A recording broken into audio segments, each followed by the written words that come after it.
Hello बच्चों, good evening, welcome to my channel. हम लोग आज क्लास 12 का क्या पढ़ने जा रहे हैं? डिफरेंशिएशन पढ़ने जा रहे हैं। डिफरेंशिएशन जो क्लास 12 के लिए बहुत ही इम्पोर्टेंट है। कैलकुलस पार्ट आज हम लोग शुरू करने जा रहे हैं, उसमें हम लोग डिफरेंशिएशन पढ़ेंगे। ठीक है, तो डायरेक्ट हम लोग अटैक करेंगे पढ़ाई के ऊपर। देखिए, तो कैलकुलस में डिफरेंशिएशन टॉपिक पढ़ेंगे और डिफरेंशिएशन के बिना इंटीग्रेशन नहीं बन सकता है। इसके पहले मैं इन्वर्स ट्रिगोनोमेट्रिक फंक्शन पढ़ा चुका हूँ, सारा वीडियो अपलोड है ऑलरेडी, आप लोग देखिए। और जो क्वेश्चन नहीं बनता है आप कमेंट के जरिए पूछ सकते हैं उससे। तो हम लोग कैलकुलस के डिफरेंशिएशन में पढ़ेंगे कि डिफरेंशिएशन किसका निकालते हैं। कैलकुलस में जो डिफरेंशिएशन हम लोग निकालते हैं वो किसी फंक्शन का डिफरेंशिएशन निकालते हैं। ठीक है, तो मान लिया जाए फंक्शन हमारे पास y = f(x) है। पूरा ग्राफ ड्रॉ किए भाई, और पूरा ग्राफ में मैं फंक्शन का ही ग्राफ ड्रॉ किया। जो ग्राफ आपके कंटिन्यूटी चैप्टर में, डिफरेंशिएबिलिटी चैप्टर में दिया हुआ है, इन्वर्स ट्रिगोनोमेट्रिक फंक्शन के चैप्टर में दिया हुआ है, एरिया बाउंडेड कर्व में मिलेगा, वो सारा ग्राफिकल फंक्शन हम पढ़ा चुके हैं। किसके नाम से? बेसिक मैथमेटिक्स के नाम से। और करीब करीब उसमें 20 लेक्चर हैं जो कि बेसिक मैथ्स है, उसमें पूरा ग्राफ है जो कि क्लास 12 में यूज होने वाला है। सारा ट्रिगोनोमेट्रिक का फॉर्मूला बता चुके हैं, इन्वर्स ट्रिगोनोमेट्रिक फंक्शन पढ़ा चुके हैं। ये सारे चीज़ मैंने करवा दिया ताकि बच्चे डिफरेंशिएशन समझ पाएंगे। और डिफरेंशिएशन आप समझिएगा तभी आपको इंटीग्रेशन भी समझ में आएगा। डिफरेंशिएशन के बिना आप इंटीग्रेशन नहीं बना सकते हो।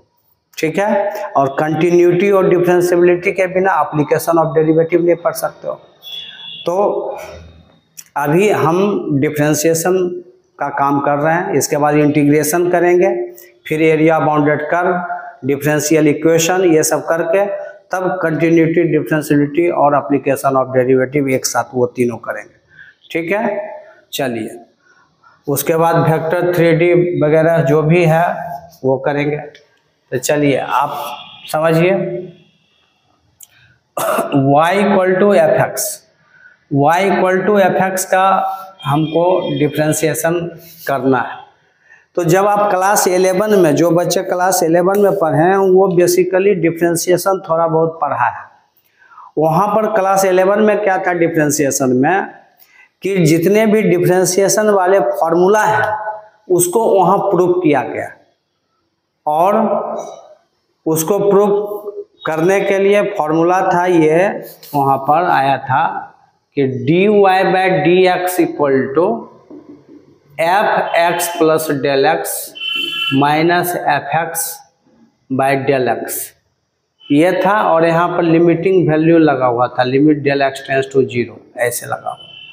तो यहाँ पर फॉर्मूला मुझे नहीं प्रूफ करना है, यहाँ पर फॉर्मूला प्रूफ नहीं करना है, यहाँ पर डायरेक्ट हम लोग डिफरेंशिएशन बनाएंगे। तो जो फार्मूला प्रूफ होता है, जो फार्मूला अभी याद करने की ज़रूरत है, वो सब क्लास 11 में वो प्रूफ किया जाता था। लेकिन यहाँ पर आपको प्रूफ नहीं करना है, यहाँ पर उस फार्मूला को बनाने में लगाना है, यूज करना है। फिर भी हम लोग शुरू से थोड़ा सा समझेंगे कि कैसे कैसे होता है। तो y = f(x), y is the function of x है। अब इसका डिफरेंशिएशन आपको करना है। तो इसको अगर y जो फंक्शन है x के टर्म में है, y = f(x) मतलब y is the function of x, मतलब y जो है x के टर्म में। तो यहाँ पर हम लोग लिखेंगे dy/dx = f(x) को लिखेंगे f'(x), मतलब इससे ये साबित हो गया कि हम dy/dx को f'(x) भी लिखेंगे। f'(x) बोले या dy/dx बोले एक ही चीज। अब समझेंगे कि dy/dx क्या होता है। तो dy बाई dx को क्या पढ़ते हैं ये जरा समझिए। dy बाई dx को पढ़ते हैं डिफरेंशिएशन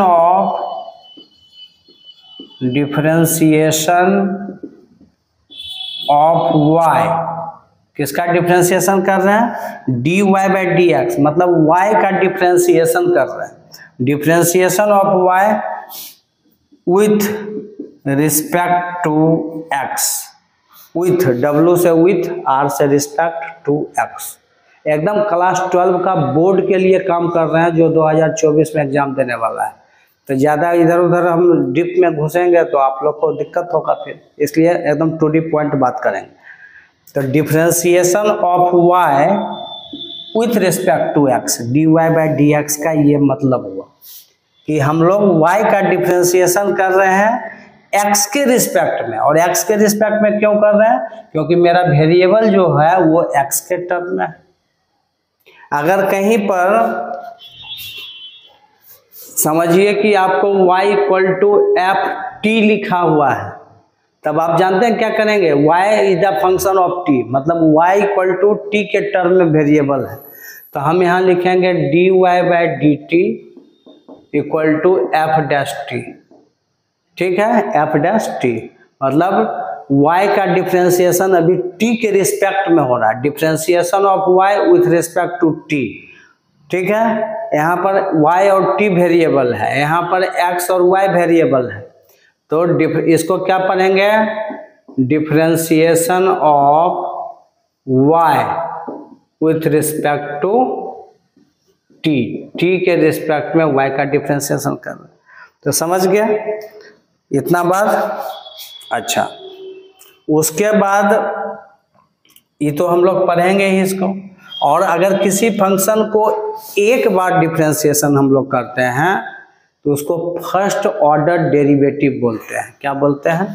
dy बाई dx को हम लोग क्या बोलेंगे? अगर किसी भी फंक्शन को वन टाइम मतलब एक बार डिफरेंशिएशन करेंगे तो उसको हम लोग क्या बोलते हैं? उसको बोलते हैं फर्स्ट ऑर्डर डेरिवेटिव। ये भी आगे चल के काम आने वाला है। जब आप डिफरेंशियल इक्वेशन पढ़ोगे तो कितना बार डिफरेंशिएट किए उतना ऑर्डर कहलाता है। एक बार किए तो फर्स्ट ऑर्डर डेरिवेटिव डिफरेंशिएशन को लोग डेरिवेटिव भी बोलता है, फर्स्ट ऑर्डर डेरिवेटिव। ठीक है, first order derivative dy by dx को ये भी हम लोग बोलते हैं। ऐसे पढ़ते हैं इसको, y का डिफरेंशिएशन x के रिस्पेक्ट में किए। तो ये सारा बात आपको समझ में आ गया है इतना? चलिए इसको नोट करना है।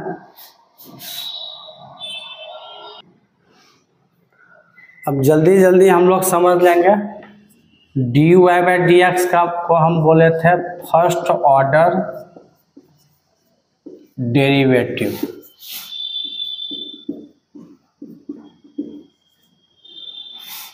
और d2y बाई dx स्क्वायर, मतलब दो बार अगर किसी फंक्शन को दो बार डिफरेंशिएट अगर करेंगे तो d2y बाई dx स्क्वायर। इसका मतलब हुआ कि dy बाई dx बाय यहाँ पर dx, मतलब जो dy बाई dx आया उसका फिर x के रिस्पेक्ट में करेंगे तो इसी चीज को हम माने इस चीज को ये लिखते हैं d2y by dx square.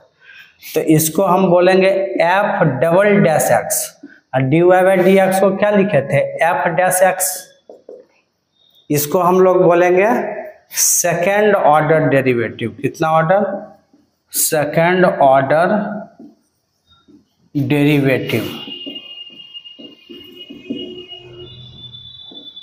Second order derivative अगर तीन बार किसी फंक्शन को डिफरेंशिएट करेंगे तो इसको f ट्रिपल x ऐसे बोले, f ट्रिपल डैश x। और भी चीजें इसको बोला जाता है, बहुत जगह पर इसको आप यहाँ पर लिख सकते हो। चलो अभी इतना ही समझो, बाद में फिर समझाएंगे। इसको बोलते हैं थर्ड ऑर्डर डेरिवेटिव माने जितना बार किसी फंक्शन को डिफरेंशिएट करोगे उतना ऑर्डर का वो डेरिवेटिव बन जाएगा। ठीक है, तो तुमको 3 बार भी करना पड़ सकता है डिफरेंशिएशन। तो 1 बार करेंगे dy बाई डी एक्स, 2 बार करेंगे d2y by d x square, 3 बार करेंगे तो ये लिखेंगे, और ये भी हम लोग लिखते हैं, और भी चीज़ें लिखते हैं। तो हम बताएंगे इस चीज़ को जब तुम कहाँ पहुँच जाओगे। बहुत जगह पर देखो ये इसको हम जो है यहीं लिख देते हैं, रुको ये भी यूजफुल है। इसको हम y1 भी लिखते हैं, 1 बार डिफरेंशिएशन करते हैं। इसको f डैश एक्स को तुम y2 लिख सकते हो, इसको f ट्रिपल डैश को तुम y3 लिख सकते हो, थर्ड ऑर्डर डेरिवेटिव को y3।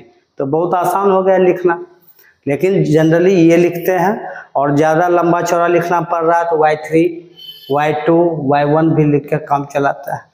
तो ये आप लोग समझ गए कि थर्ड ऑर्डर भी होता है, और भी हो सकता है, n ऑर्डर तक जा सकता है, नोट कीजिए इसको।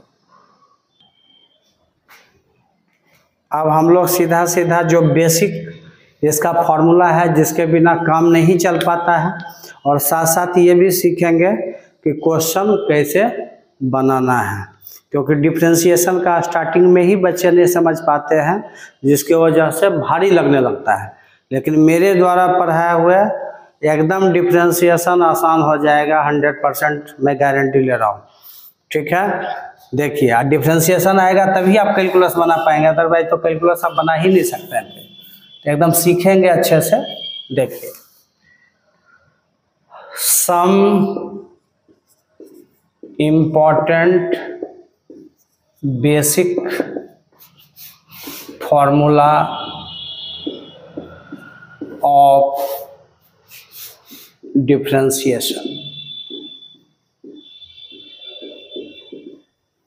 एकदम एनसीईआरटी का क्वेश्चन बनाएंगे, चिंता एकदम नहीं करना है, सारा एनसीईआरटी ही हम बनाने वाले हैं भाई।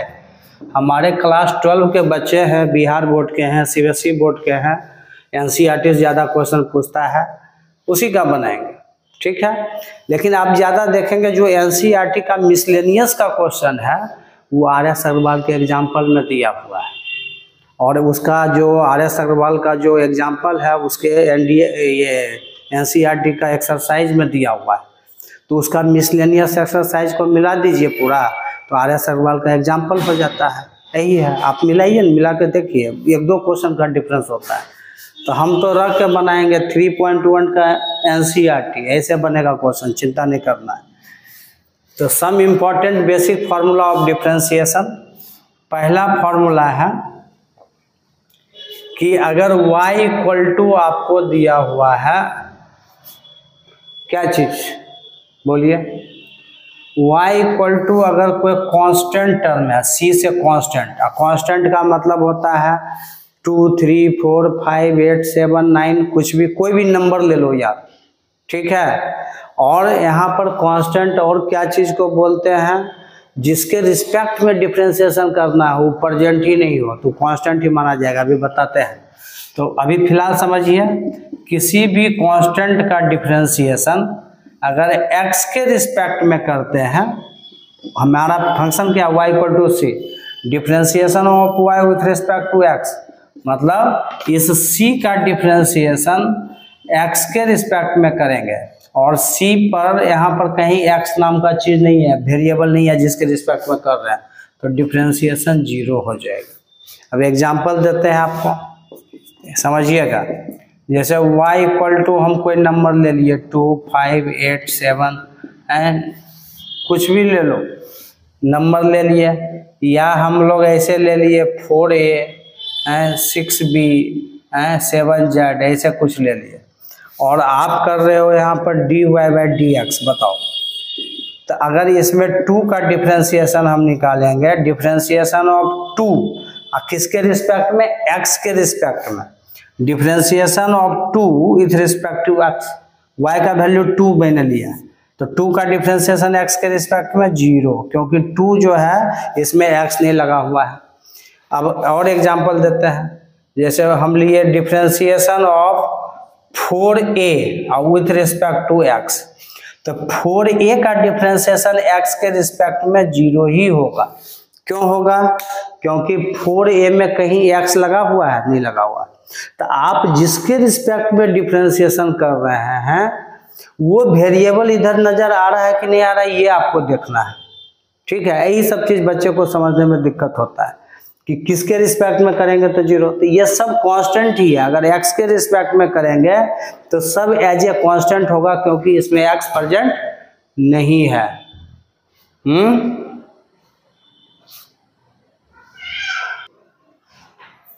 तो यहाँ समझ गए कि 4a में x नहीं था, लेकिन आप x के रिस्पेक्ट में कर रहे हो तो 0 होगा। तो ये सब एज ए कांस्टेंट हो गया। अगर हम x के रिस्पेक्ट में डिफरेंशिएशन कर रहे हैं तो सब ये कांस्टेंट, जिसमें z, b, a लगा हुआ है वो सब भी कांस्टेंट है, ये ध्यान रखना है आपको। ठीक है, चलिए, तो कांस्टेंट का आपने समझ लिया। अब सेकंड फॉर्मूला देखिए, y इक्वल टू, अगर मान लिया जाए आपके पास कांस्टेंट के साथ कुछ लगा हुआ है, जैसे y इक्वल टू cx मैंने लिख दिया, cx। अब dy बाई dx करेंगे, डिफरेंशिएशन ऑफ y, बार बार पढ़िए इसको, differentiation of y with respect to x। x के रिस्पेक्ट में इस बार करना है और इधर x c के साथ मल्टीप्लाई है, c मतलब यहाँ कांस्टेंट। तो कभी भी कांस्टेंट के साथ अगर वेरिएबल मल्टीप्लाई होगा तो c जो है वो बाहर निकल जाएगा, इसका डिफरेंशिएशन नहीं होगा, इनटू x का x के रिस्पेक्ट में डिफरेंशिएशन करेंगे, और x का x के रिस्पेक्ट में डिफरेंशिएशन करेंगे तो 1 होगा। dx और dx कट गया, 1 हो गया। तो ये आ गया dy by dx equal to कितना मिल गया, यहाँ पर c मिल गया। सिर्फ कहने का ये मतलब है, एग्जाम्पल लीजिए, मान लिया जाए y इक्वल टू आपको 5x का डिफरेंशिएशन करना है, तो क्या करोगे, dy by dx equal to 5 को बाहर रखेंगे और इंटू x का हो गया dx बाई dx, x का x के रिस्पेक्ट में 1, तो मतलब इक्वल टू 5। ठीक है, तो अब ज्यादा आप तेज हो गए तो पूछा 6x का डिफरेंशिएशन बताओ जी, y इक्वल टू 6x का, तो सीधे बोलेंगे dy by dx equal to 6, x खत्म हो गया, उसका वैल्यू 1 हो गया। तो जितना भी इस टाइप से आएगा 2x, 3x, 5x, 8x, 7x, 9x square, कुछ भी आएगा कांस्टेंट, उसका हम बाहर कर लेंगे अगर मल्टीप्लाई में रहेगा। इसको नोट कर लीजिए।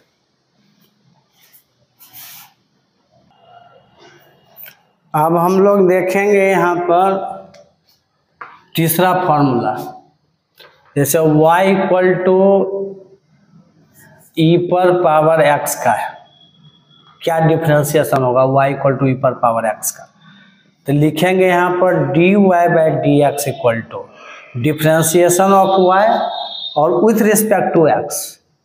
तो मतलब e पर पावर x का डिफरेंशिएशन y के जगह पर क्या है, e पर पावर x, तो इस y के जगह पर लिखेंगे e पर power x, differentiation of e पर power x with respect to x।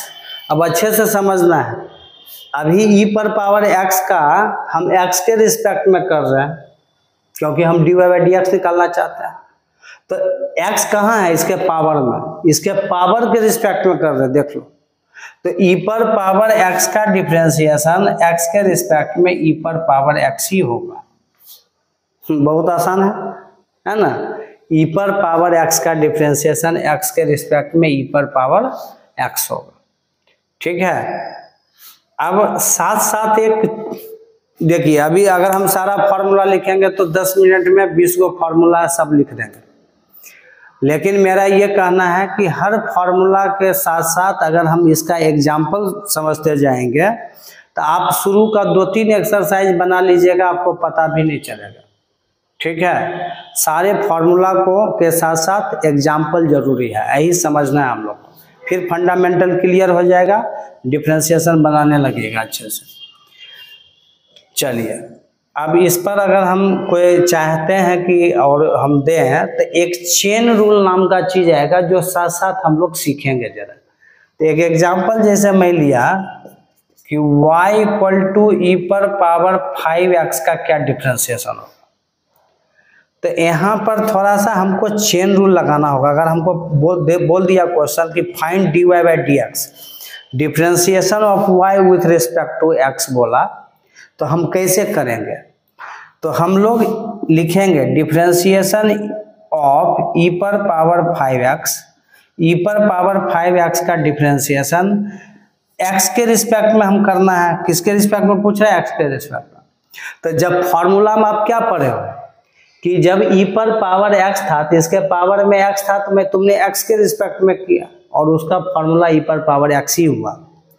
अब एक बात बताइए, जब यहाँ पावर में 5x है तो हम डिफ्रेंसिएशन इसके पावर के रिस्पेक्ट में करते हैं, मतलब e पर पावर 5x का नॉट ओनली x के रिस्पेक्ट में, आप 5x के रिस्पेक्ट में करोगे और फिर मल्टीप्लाई का साइन देंगे, फिर इस 5x का डिफ्रेंसिएशन x के रिस्पेक्ट में करेंगे। तो इसको बोलते हैं चेन रूल। क्या बोलते हैं? साथ में ही हम लोग चेन रूल भी सीख लेंगे, थोड़ा अच्छा रहेगा। ठीक है, फॉर्मूला के साथ साथ चलेंगे छोटे छोटे क्वेश्चन बनाते हुए। अब लिखिए अगला लाइन, देखिए e पर पावर x का डिफ्रेंसिएशन इसके पावर के रिस्पेक्ट में e पर पावर x ही था, तो अभी e पर पावर 5x का डिफ्रेंसिएशन इसके पावर के रिस्पेक्ट में e पर पावर 5x ही होगा। समझ रहे हैं? इनटू 5x का, अभी आपको बताए y इक्वल टू cx का, तो कांस्टेंट को बाहर कर दिए थे, तो इसमें 5 बाहर हो जाएगा और e फिर बचेगा dx बाई dx, तो क्या होगा? 1 हो जाएगा हैं, 5 into D x by d x, तो ये तो 1 ही होगा। मतलब 5x का डिफ्रेंसिएशन 5, 2x का 2, 6x का 6, x तो 1 बन गया, तो ये तो 1 हो गया। तो क्या आंसर आया? 5 इंटू ई पर पावर 5x, ये आंसर आपका होगा। समझ में आया बात? नहीं समझ है? पावर के रिस्पेक्ट में करते हैं। और एक एग्जांपल दें, चलिए एक और देते हैं। y इक्वल टू ई पर पावर मान लिया जाए -8x का डिफ्रेंसिएशन निकाल लेते, तो लिखेंगे dy by d x equal to differentiation of y with respect to x। y का वैल्यू क्या है? e पर पावर -8, डिफ्रेंसिएशन ऑफ e पर पावर -8x। अब किसके रिस्पेक्ट में करना चाहिए? तो जब फॉर्मूला से पकड़ेंगे, फॉर्मूला को x के रिस्पेक्ट में किए थे, तो अभी पावर में वो था, तो अभी पावर में पूरा -8x है, तो हम -8x के रिस्पेक्ट में करेंगे। और फाइनली आपको x के रिस्पेक्ट में चाहिए, differentiation of y with respect to x, अभी तो आपका -8x के रिस्पेक्ट में हुआ है, तो फिर मल्टीप्लाई करेंगे। अब इस -8x का डिफ्रेंसिएशन x के रिस्पेक्ट में करेंगे, तो e पर पावर -8 का डिफ्रेंसिएशन, e पर पावर -8 का डिफ्रेंसिएशन, -8x का डिफ्रेंसिएशन -8x के रिस्पेक्ट में कितना हो जाएगा? इतना ही हो जाएगा। समझ रहे हो कि नहीं? और -8x का -8 हो गया, आप तो समझ गए हो, कांस्टेंट बाहर, x का 1, तो आंसर क्या आ गया? -8 e पर पावर -8x। मतलब आपको हमेशा डिफ्रेंसिएशन बनाने के टाइम में बच्चे लोग यही नहीं ध्यान दे पाते हैं कि डिफ्रेंसिएशन किसके रिस्पेक्ट में करना है, किसके रिस्पेक्ट में करना है। तो फाइनली तो अगर वेरिएबल x है तो x के रिस्पेक्ट में किए, लेकिन अब स्टेप होता है, तो स्टेप कहाँ से पता चलता है? फॉर्मूला से। फॉर्मूला था e पर पावर x, तो x के रिस्पेक्ट में किए, तो e पर पावर x ही फॉर्मूला था। अब ये सब फार्मूला कहाँ से प्रूफ हुआ? तो क्लास 11 में y इक्वल टू ई पर पावर x, या जो भी फार्मूला आप यहाँ यूज कर रहे हैं, तो क्लास 11 में ही सब प्रूफ करना था कि कहाँ से ये आया। क्लास 11 में आपको प्रूफ मिल जाएगा कि y इक्वल टू ई पर पावर x को का डिफ्रेंसिएशन करते हैं तो उसका डिफ्रेंसिएशन ई पर पावर x ही होता है। ये क्लास 11 में सारा 12 का फार्मूला 11 में प्रूफ किया हुआ है, समझे? तो यहाँ पर प्रूफ नहीं करना है, यहाँ फार्मूला को यूज करना है। वहाँ प्रूविंग था, यहाँ यूज है, तो यूज हम लोग किए, समझे? 2 एग्जाम्पल दिए, समझ गए होंगे, आप इसको नोट कीजिए। चौथा फार्मूला हम लोग पढ़ेंगे y इक्वल टू ए पर पावर x का। ए पर पावर एक्स का फॉर्मूला क्या होगा, एक जो है ए यहाँ पर क्या है रियल नंबर, ये सब का ग्राफ हम ड्रॉ कर चुके हैं भाई। तो इसका dy बाई डी एक्स क्या होगा, ए पर पावर एक्स का डिफ्रेंसिएशन इसके पावर के ही रिस्पेक्ट में होगा। ए पर पावर एक्स का डिफ्रेंसिएशन एक्स के रिस्पेक्ट में ए पर पावर एक्स लॉग ए होगा, ए पर पावर एक्स लॉग ए, और लॉग का जो बेस होगा वो ई बेस हमेशा लेंगे। ठीक है, तो अभी भी इसके पावर के रिस्पेक्ट में किए हैं और ये इसका डिफरेंशिएशन। एग्जांपल लीजिए, अगर आपको मिल जाएगा y इक्वल टू 2 पर पावर x, 3 पर पावर x, 4 पर पावर x, 5 पर पावर x है, समझ रहे हैं ना, 8 पर पावर x, तो ये सब ETC और भी कुछ मिल सकता है। तो ये सब का आप डिफरेंशिएशन कैसे निकालो बोलो, तो dy by d x equal to, जैसे 2 पर पावर x का डिफरेंशिएशन जब a पर पावर x था तो हम x के रिस्पेक्ट में किए, तो अभी a क्या बताया कि a जो है कोई रियल नंबर है, तो रियल नंबर के जगह पर कुछ भी आ सकता है, और भी चीज़ें आ सकते हैं, 1/2 पर पावर x आ सकता है, कुछ भी होगा, लेकिन पावर में हमेशा x ही रहेगा, कोई नंबर पर पावर x रहेगा। तो यहाँ पर हम x के ही रिस्पेक्ट में करेंगे, 2 पर पावर x का x के रिस्पेक्ट में 2 पर पावर x log 2। यहाँ पर देख लो, a पर पावर x का x के रिस्पेक्ट में a पर पावर x log a, ठीक। यहाँ 2 पर पावर x log 2, यहाँ बेस में 2 है और log का बेस में कुछ नहीं है तो e लिखेंगे, स्टैंडर्ड बेस यहाँ log का e बेस है। ठीक है, समझ गए बात को। और बताएं dy by d x equal to, अगर हम निकालते हैं किसका 5 पर पावर x का, आई थिंक ये क्वेश्चन भी आपके बुक में है, 5 पर पावर x का डिफरेंशिएशन x के रिस्पेक्ट में 5 पर पावर x log 5, अब बेस में e देते जाइए, कोई दिक्कत नहीं। समझ गए, a पर पावर x का मामला समझ में आ गया। चलिए 5वां नंबर, y इक्वल टू हम लोग देखेंगे log x का डिफरेंशिएशन। log भी बहुत मायने रखता है, log का प्रॉपर्टीज जानना जरूरी है। जितना 5-10 प्रॉपर्टीज हैं उसका उस प्रॉपर्टीज को ग्राफ हम ड्रॉ करके आप लोग को दे चुके हैं। इसका बेसिक क्या लॉजिक है log का, ये एक वीडियो में मैं आधे घंटे का बना के आप लोग को भेज दूंगा, तो log भी क्लियर रहेगा, क्योंकि इसका भी डिफरेंशिएशन में बहुत यूज होता है। ठीक है, तो y equal to log x, और बेस यहाँ log का जो है ना e बेस के लिए, स्टैंडर्ड बेस यहाँ पर e होता है। अगर e छोड़ के कोई भी होगा तो आपको बेस को पहले e बनाना होगा, तब आप डिफरेंशिएशन कीजिएगा। तो यहाँ पर dy बाई डी एक्स, तो मतलब log x का डिफरेंशिएशन x के रिस्पेक्ट में, log x का डिफरेंशिएशन x के रिस्पेक्ट में जब log का बेस e है तब होता है 1/x। आप याद रखिएगा, y equal to log x का डिफरेंशिएशन x के रिस्पेक्ट में 1/x होता है। ठीक है, समझ गए बात को, नहीं समझे? बिल्कुल समझ गए होंगे। एक एग्जांपल दें, देखिए, अगर y इक्वल टू आपको दे दिया e पर पावर log x, कैसे क्वेश्चन मिक्स होता है ये देखिए।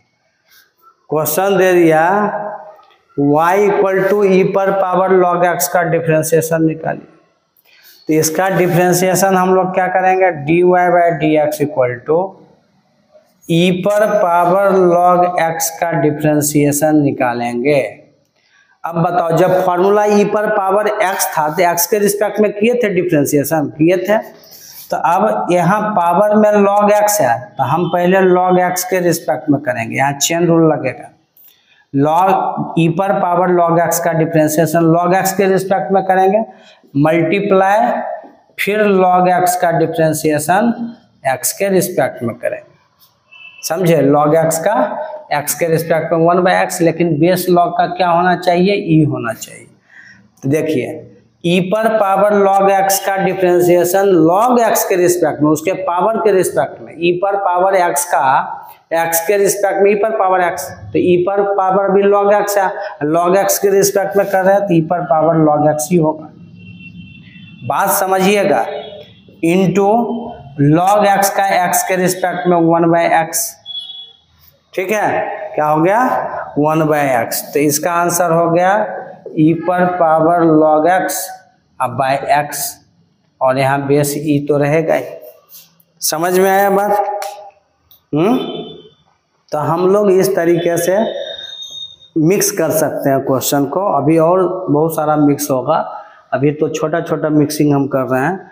और फॉर्मूला के साथ मेरा ये कहना है, डिफरेंशिएशन देखिए, डिफरेंशिएशन वही बच्चे सीख सकते हैं जो फॉर्मूला के साथ साथ क्वेश्चन बनाने का आइडिया डेवलप कर लेगा, और किस फॉर्मूला को कैसे लगाना है ये सीख जाएगा, यही डिफरेंशिएशन की कहानी है।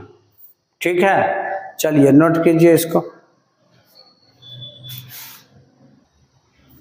फॉर्मूला नंबर 6 देखिए, बहुत ही मशहूर फार्मूला है, जितना फार्मूला बता रहे हैं सब अपने आप में मशहूरी है, सारे फार्मूला का यूज है। y = x पर पावर n का, और n यहाँ पर क्या है, n भी कोई रियल नंबर ही है, यहाँ पर इसके जगह कोई रियल नंबर डाल सकते हैं। तो y = x पर पावर n का डिफरेंशिएशन क्या होगा, यही लिखते हैं, dy/dx = x पर पावर n का डिफरेंशिएशन x के रिस्पेक्ट, इसी चीजों को क्या लिखा, dy/dx मतलब differentiation of y with respect to x equal to x पर पावर n का डिफरेंशिएशन x के रिस्पेक्ट में। अभी x मेरा बेस में है, ये पावर में है n, तो बेस के रिस्पेक्ट में कर रहे हैं, x पर पावर n का x के रिस्पेक्ट में फॉर्मूला होता है n × x पर पावर n-1। एकदम याद कर लेना है। ये फार्मूला का प्रूविंग चाहिए तो आपको क्लास 11 में जाना पड़ेगा, और वहाँ पर इसका प्रूविंग है, सारे फार्मूला का प्रूविंग है जो आप डिफरेंशिएशन में यहाँ पढ़ते हो। तो यहाँ प्रूफ की ज़रूरत है नहीं, तो आपका निकल गया dy/dx का क्या फार्मूला होता है। एग्जाम्पल इस पर क्या हो सकता है, जैसे y = आपको x² दे दिया, x³ दे दिया है, x पर पावर -3 दे दिया, x पर पावर 5 दे दिया, कुछ भी दे देगा यार, √x दे दिया है, 4th√x पर पावर 3 दे दिया, ये किसी भी इसका डिफरेंशिएशन हम लोग इस फॉर्मूला से निकाल सकते हैं जो x पर पावर के जैसा दिखेगा। तो अभी एक आसान सा देखिए पहले, जैसे y = x² है तो क्या डिफरेंशिएशन होगा, dy/dx = x² का डिफरेंशिएशन x के रिस्पेक्ट में क्या होगा, n × x पर पावर n-1, तो n के जगह कौन है 2 × x पर पावर n-1 2 -1, तो ये आ गया 2x, x पर 2 - 1 क्या होगा 1 होगा, तो 1 नहीं भी पावर में लिख सकते हैं। और देखते हैं, आपका मान लिया जाए है y = x पर पावर -3 का क्या डिफरेंशिएशन होगा, लिखेंगे dy/dx = डिफरेंशिएशन ऑफ x पर power -3 with respect to x, तो इसका क्या होगा -3 × x पर पावर n-1, देख रहे हो n-1, तो ये हो जाएगा -3x पर पावर -4 है, देख रहे हो। अब देखो ये देख के कितना लोगों को डर लगता है, अरे भैया डरने की क्या ज़रूरत है, जब रजनीश सर आपके साथ हैं तो मत डरिए। √x अगर दे दिया, और आप एक्सपोनेंट पढ़े हो कि नहीं पढ़े हो बताओ नीचे क्लास में, तो y = √x को लोग क्या लिख सकता है, x पर पावर 1/3, ये सब जानते हो कि नहीं हैं। √x को क्या लिखते हैं, x पर पावर 1/2, ठीक है। तो ये y = x पर पावर 1/3 है, तो x पर पावर n के फॉर्म में आ गया ना, निकाल दीजिए dy/dx, dy/dx = n × x पर पावर n-1, n × x पर पावर n-1, तो ये हो गया 1/3, और यहाँ पर एलसीएम लीजिएगा तो 1 - 3 तो -2/3 होगा यहाँ पर, 1/3 इंटू एक्स पर पावर -2/3। और एगो देखिए क्वेश्चन है, इसको भी लिखिए, ये भी एक एग्जाम्पल था। एक और एग्जाम्पल आपके पास है, y equal to 4th root of x³। आप एक्सपोनेंट में इसको कितना लिख सकते हो, x पर पावर 3/4। यहाँ जो रहता है ना वो नीचे जाता है, समझ रहे हैं आप लोग हैं। y इक्वल टू एक्स पर पावर 3/4, तो dy/dx कितना हो जाएगा, x पर पावर 3/4 का डिफ्रेंसिएशन x के रिस्पेक्ट में करेंगे, कितना हो जाएगा 3/4 इंटू एक्स पर पावर 3/4 -1। तो ये हो जाएगा 3/4 इंटू एक्स पर पावर 4, एलसीएम लेंगे 3 - 4 तो -1/4 आएगा। आता है ना पावर में, एलसीएम ले लेंगे, इसका कैलकुलेशन -1/4 आ गया। समझ रहे हैं बात को। तो इस तरीके से हम एक्स पर पावर n का इस्तेमाल करेंगे, नोट कर लीजिए इसको।